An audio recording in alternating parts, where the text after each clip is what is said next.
Beijing Zion ചർച്ചിലെ 18 നേതാക്കളെ ചൈനയിൽ arrest ചെയ്തു. ക്രിസ്ത്യൻ അവകാശ സംഘടനയായ ചൈന എയ്ഡാണ് ഇക്കാര്യം റിപ്പോർട്ട് ചെയ്തത്.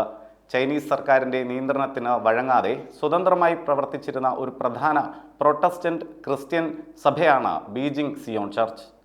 വിവരവിനിമയ ശൃംഖലകൾ നിയമവിരുദ്ധമായി ഉപയോഗിച്ചതിന്റെ പേരിലാണ് നടപടി. പരമാവധി 3 വർഷം തടവ് ശിക്ഷ ലഭിക്കാവുന്ന കുറ്റമാണിത്.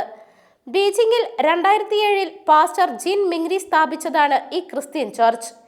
ടിയാൻമെൻ സ്ക്വയർ കൂട്ടക്കൊലയെ തുടർന്നാണ് 2007 ജിൻ മിങ്രി ബീജിംഗ് സിയോൺ ചർച്ച് സ്ഥാപിച്ചത്. 50 നഗരങ്ങളിലായി 5000 അംഗങ്ങളുള്ള സഭയായി വളർന്നതിന് പിന്നാലെയാണ് ചൈനീസ് ഭരണകൂടം ഇതിനെ വേട്ടയാടുന്നത്. 2018 ചൈനീസ് സർക്കാർ പള്ളിയുടെ പ്രധാന കെട്ടിടം അടച്ചുപൂട്ടുകയും സ്വത്തുക്കൾ കണ്ടുകെട്ടുകയും ചെയ്തിരുന്നു. ശേഷം ഓൺലൈനായിട്ടാണ് സഭ പ്രവർത്തിച്ചിരുന്നത്.